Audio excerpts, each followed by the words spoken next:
Opa! Calma, não é pornografia na internet, gente. Olá, pessoal. Marcelo Sanches aqui no canal Larry Beatles. Nós vamos falar hoje na discografia comentada de número 22 sobre... Eu vou mostrar a parte de trás da capa, senão o YouTube vai bloquear aí. Two Virgins, John Lennon e Yoko Ono. Ai, meu Deus do céu. Gente, bom, pessoal, não se esqueçam de praxe falar, deem likes, façam inscrição no canal, né? Deem sugestões, sempre lembrando daquele pessoal que vem dando os likes, vem fazendo inscrições, vem dando sugestões. Valeu, pessoal, muito obrigado. É muito bacana saber que vocês estão aí do outro lado acompanhando, participando, muito legal mesmo, isso que me dá força para fazer os vídeos e tudo mais, né? Bom, gente, falar o que do Two Virgins? Eu posso dizer para vocês o seguinte: eu me lembro até hoje do dia em que eu ganhei o Two Virgins. Ganhei, eu digo porque isso foi lá por 1977, 78. Eu morava em São José do Rio Preto, no interior do estado. Eu tinha lá meus 15 anos e tal, né? E eu me lembro que, assim, já fissurado e doido para completar minha coleção dos Beatles sempre, desde aqueles tempos, né? E o que acontecia? Naquela ocasião, acreditem se quiserem, eu ainda não tinha discos assim como o All Things Must Pass, do George. Eu tinha todos do Paul, todos do Ringo, que saíam aqui, né? Agora, do George, o All Things Must Pass, o Bangladesh, esses discos saíram aqui no Brasil, mas rapidamente saíram de catálogo, né? Porque eram caixas, eram mais caros e tal, né? E eu não tinha esses discos, só foi a partir de 77 que eu comecei a ganhar esses discos, por exemplo, com parentes que iam para o exterior e me traziam, né? Como foi o caso do All Things Must Pass, uma tia minha me trouxe, e do Bangladesh, né? E aí, teve um amigo meu, que era um amigo da minha família, que faleceu há alguns anos atrás, um saudoso e querido amigo, né? Era uma espécie de tio meu, né? E ele vinha muito para São Paulo. Eu não me lembro como, descobri que nas grandes galerias aqui do centro da cidade tinha uma lojinha vendendo o Two Virgins, do John e da Yoko.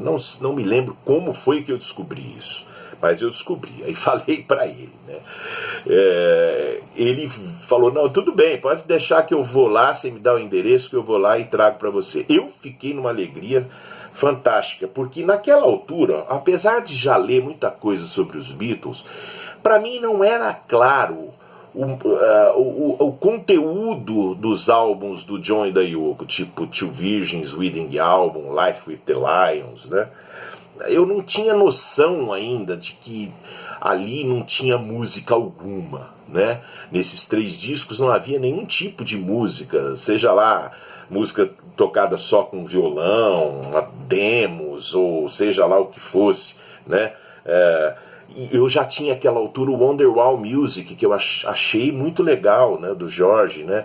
Aquelas peças indianas misturadas com rock, psicodélico, enfim, eu achava que talvez esse material do John fosse mais ou menos por aí. Então chegou o dia que esse meu amigo veio com o disco, chegou de São Paulo e tal, Marcelo, toma aqui o Two Virgins do John Lennon. Eu já tomei um choque ao ver a capa. É o Bilal de um Beatle, né? Você acha que a maior contribuição do Two Virgins foi mostrar o Bilal de um Beatle, mas brincadeiras à parte, gente. Eu recebi esse disco aqui, já olhei, a capa eu já sabia que era isso, na verdade eu já sabia, mas assim, ver a capa, né, ver essa coisa aqui, eu já fiquei meio assim, falei, não, vamos lá, na hora que eu tirei o disco, e é esse mesmo vinil aqui, tirei o disco da capa, né, ó, que bonitão, né, selo Apple, falei, bom, é bacana, né, o disco da Apple e tal, botei o disco pra tocar, rapaz do céu. E foi, tocava um pouquinho, eu falava, não, daqui a pouco o John vai pegar o violão, vai começar a tocar alguma coisa, vai rolar, né? E foi. Chega no fim do lado 1, só conversa entre ele e Yoko, alguns acordes de piano, aquela coisa, aquele ruído que pareciam, eram fitas, né? Tocadas, eram loops tocados lentamente, aquele barulhinho que parecia um passarinho ao fundo, né? A Yoko começava a gemer, aquela coisa. O John dava uns gritos, né? Eu falava, bom, tudo bem, o lado 1, vai, o lado 2 eles vão fazer um pouquinho de música, não é possível, né? Aí pôs o lado 2 a mesma coisa, né? Aí umas risadas, não sei o quê. Eu falei, porra, não me... sabe quando vai terminando o disco, você fala, pô, podia pelo menos ser igual o Revolution 9, né? Eu gosto do Revolution 9 ali, é interessante, né? Uma colagem sonora interessante, mas o Two Virgins chegou no fim.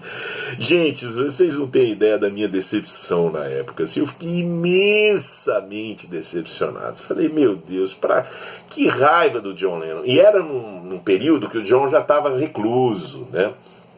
Eu me lembro que alguns meses depois, por volta de 79, eu escreveria uma carta para ele. Minha tia, que é professora de inglês, ela traduziu para mim uma carta. Eu não tinha nem o endereço, eu botei lá John Lennon, Dakota Building, né?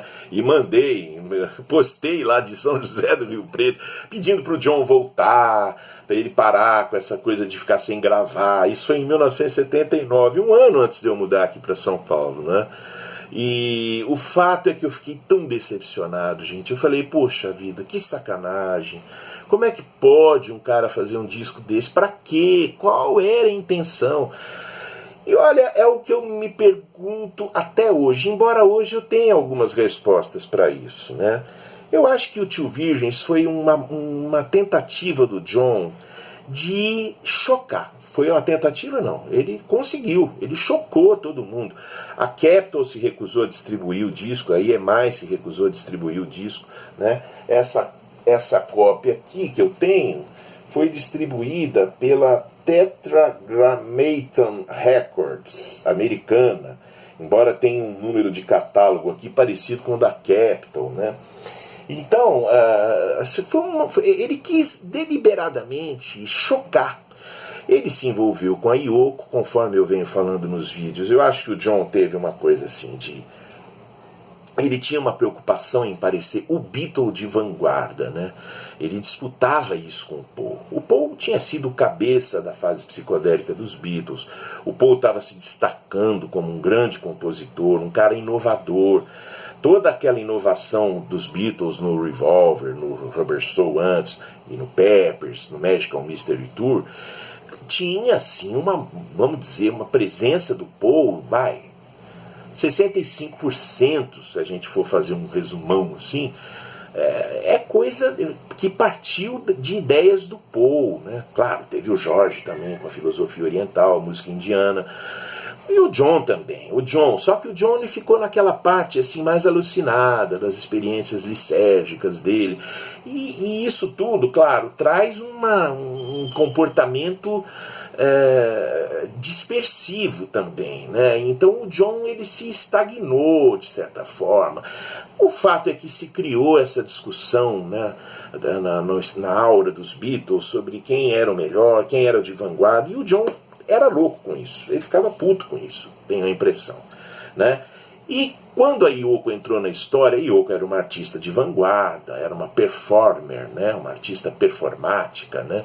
Então ele mergulhou de cabeça, literalmente, na Yoko, em todos os sentidos, né? E a Yoko deu vazão a ele, criou condições para que ele extrapolasse esse sentimento dele de querer estar no mundo de uma forma assim também inusitada, como um artista de vanguarda, os experimentos que ele tinha em mente. Mas eu acho que o John perdeu a mão disso. Sinceramente, ele não soube como fazer tudo isso. Teve ali Revolution 9, que eu acho que foi um momento muito bacana, mas pronto, acabou, né?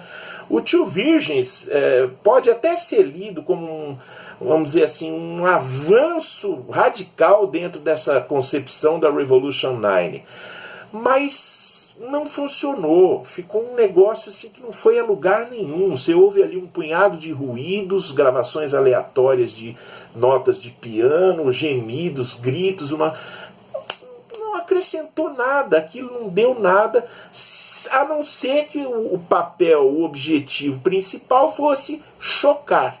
Ele chocou todo mundo, deixou os Beatles putos da vida com aquilo, lançou o álbum alguns dias depois do White Album, se eu não estiver enganado, ou antes ou depois do White Album, né? Chegou na imprensa, a capa foi censurada, tanto que nos Estados Unidos eles exigiram que a capa fosse, um mão meu aqui na época, fosse coberta com esse envelope marrom aqui, né? Então foi assim, quanto a esse objetivo, foi cumprido, né? Mas em termos de música, em termos de arte, de performance, assim, olha, sinceramente, só foi motivo de riso e de repulsa, não foi a lugar algum, mostrando que não era por esse caminho que o casal iria conseguir realizar um trabalho artístico de verdade que fosse acrescentar uma discussão mais séria, causar um impacto mais legal, mais positivo ali no mundo pop, né? Realmente foi, na minha opinião, uma bola fora do John, total, né? E esse disco virou peça de colecionador, apenas e tão somente. Acho que é importante tê-lo na coleção, só para a gente ter a coleção completa mesmo. Fora isso, olha, meus amigos, não significa nada. Quem não tem também não faz questão de ter, não está perdendo nada, né? Eu não vou mostrar de frente, porque sei lá se o YouTube vai censurar isso. Mas esse foi o barato do Two Virgins. Seria um início de uma fase muito conturbada na vida do John. Ele se envolveria com a heroína, ele e a Yoko depois iriam para as campanhas de paz, que eles teriam resultados melhores nessa campanha de paz, e gravariam mais 2 discos dentro desse esquema, que a gente vai falar aqui, discografia comentada. Valeu, gente! Então era isso que eu tinha a dizer para vocês sobre o Two Virgins do John e da Yoko, que saiu em 1968, um pouco antes ou um pouco depois do álbum branco. Valeu, gente! Qualquer coisa, sugestões aí embaixo, dicas, críticas, mas não se esqueçam do like e das inscrições. Valeu, pessoal!